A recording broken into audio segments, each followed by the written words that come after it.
හොඳයි සහෝදරවරුනි, ඔන්න අදත් සුබ දවසක් කියලා අපි අලුත්ම මාතෘකාවක් අරගෙන ආවා ඔයාලා හම්බ වෙන්න. ඉතින් මේ මාතෘකාව තමයි සහෝදරවරුනි making decisions. making decisions. තීරණ ගැනීම.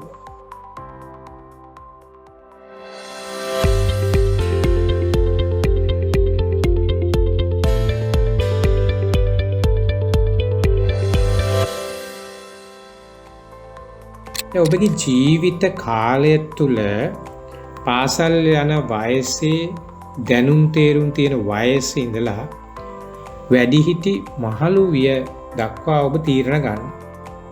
ඒක ඔබ කළ යුතු දෙයක් සහ ඊටම වැදගත් දෙයක්. ඒක ඔබ නොකර ඉන්න බෑ.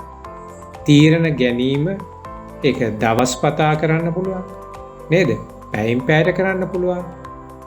ඒක කියන්න බෑ ඔබගේ ජීවිත කාලය තුළ ඔබ ගන්න තීරණ ප්‍රමාණය කොපමණද කියලා ඔබට කියන්න අමාරුයි.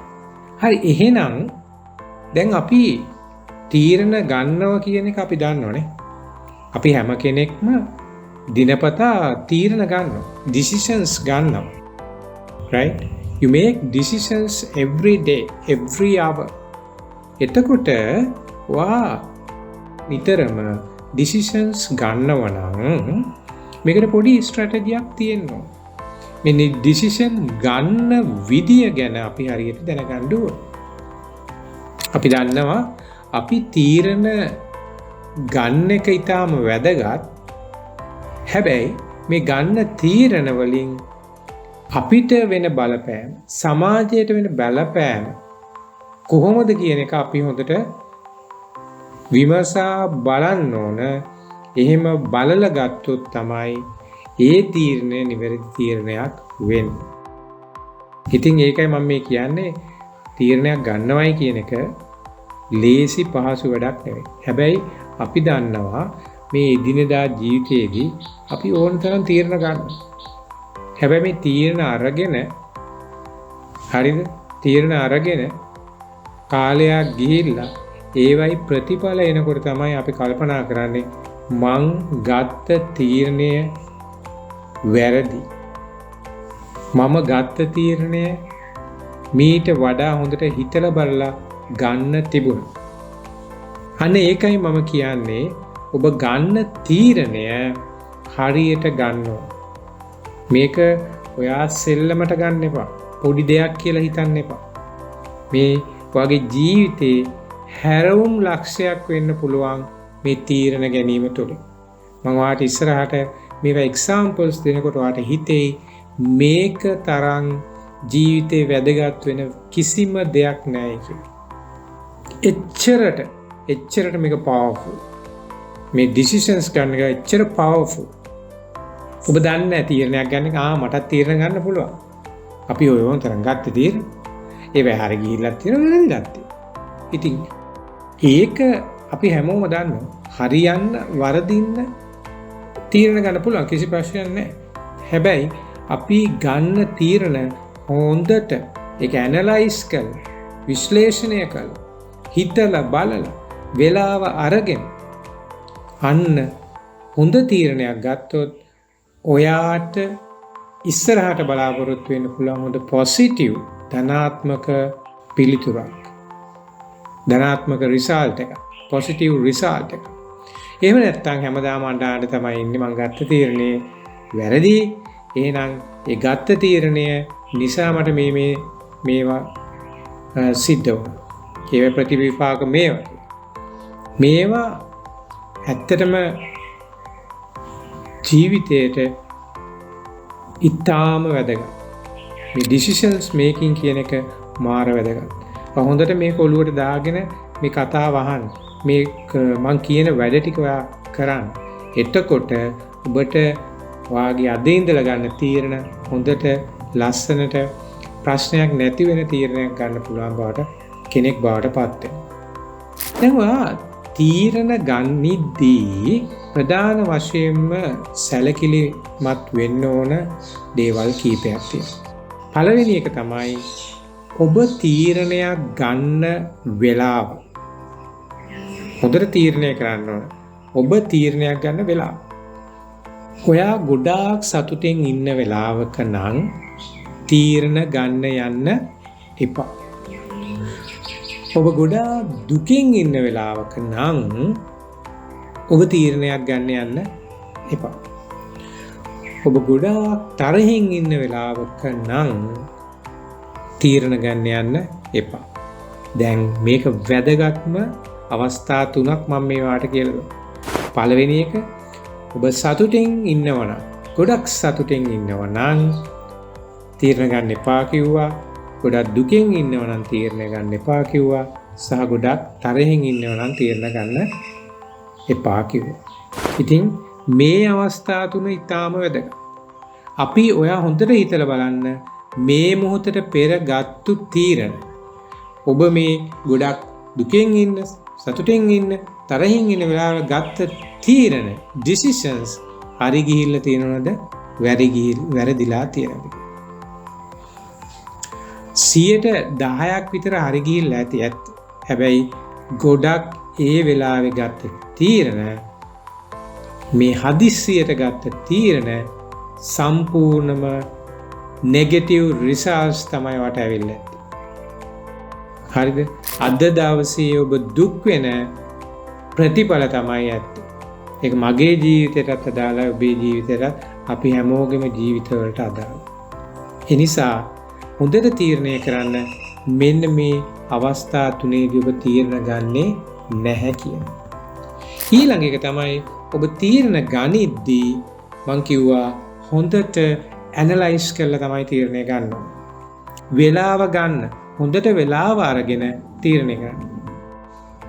ඉතින් සහෝදරවරුනි, මෙන්න මේ ටික ඔයා හොඳට හිතර ගන්න. දැන් මම මේ කියපු දේවල් හොඳට ඔලුවට ගන්න. ඒකත් එක්ක දැන් ඔයා තීරණය කරන්න ඕන decisions ගනිද්දී මොකද්ද කරන්න ඕන?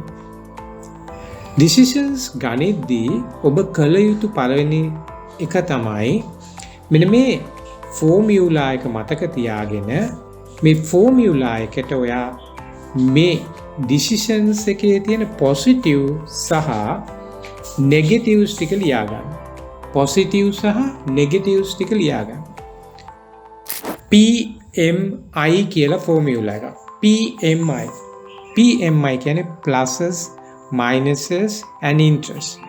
pluses කියන්නේ මේකේ advantages. ඔබ ගන්න තීරණයේ තියෙන වාසි ටිකට අපි කියනවා pluses කියන. එහෙම නැත්නම් advantages. වාසි. ඊළඟ එක තමයි minuses කියන්නේ disadvantages. එහෙම නැත්නම් අපි කියනවා අවාසි කියන. interest කියන්නේ ඔයා ගන්න තීරණය. ඔබ ගන්න තීරණය interest එක, ඒ තීරණය තුලින් ඔබට එන positive ටික සහ negative ටික, pluses and minuses ටික අපි එකින් එක වෙලාව අරගෙන ලියනවා. මේකේ වාසි ටික, අවාසි ටික.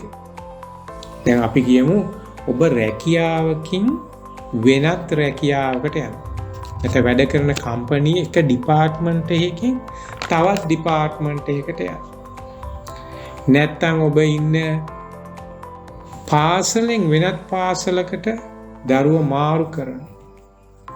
නැත්නම් ඔබ ගුරුවරියක් නම් පාසලෙන් තව පාසලට මාරු කරනවා. නැත්නම් ඔයාගේ ඉන්න තැන වෙනස් කරනවා. ඒ වගේ ඔබට ඕනම දෙයක් හිතන්න පුළුවන්. ඔබ ගන්න තීරණ, දිනදා ගන්න පොඩි තීරණ වෙන්න පුළුවන්. හැබැයි ලොකු ඉම්පැක්ට් එකක් වෙන්න පුළුවන් ඔයාගේ මේ තීරණ නිසා ඔයාගේ ලයිෆ් එකට. එතකොට ඉස්සෙල්ලම ඔයා හිතන්න ඕන දැන් ඔයාගේ තීරණය මොකද්ද? හරි. මේ ගත්ත තීරණේ තියෙන ප්ලස් පොයින්ට් ටික ලියාගෙන යනවා. වාසි ටික එක පැත්තක කොලයක් අරගෙන ලියාගෙන යනවා. ඒ කොලේම අනිත් පැත්තේ මයිනසස් එහෙම නැත්නම් අවාසි disadvantages ටික එක පැත්තකට ලියාගෙන යනවා. ලියාගෙන ගිහිල්ලා ඔබ බලන්න වැඩියෙන් තියෙන්නේ වාසිද වැඩියෙන් තියෙන්නේ අවාසිද කියලා. සමහර විට වාසි සමහරට ඔයා ගොඩක් ලියලා ඇති. මේ තීරණය ගත්ත නිසා වාසි වට ගොඩක් එනවා ඇති හිතට. ඒ වගේම ඔයා ලියලා ඇති. සාමාන්‍යයෙන් කරුණු 5-6ක් විතර ඔයා ලියලා ඇති. මේ වාසිය තියෙනවා, මේ වාසිය තියෙනවා, මේ වාසිය තියෙනවා. ඊට පස්සේ අවාසි ටිකත් ඔයාලා ලියාගෙන ඇති. මයිනස්ස් ටික. ඒවා අවාසි 1යි 2යි ඇත්තේ.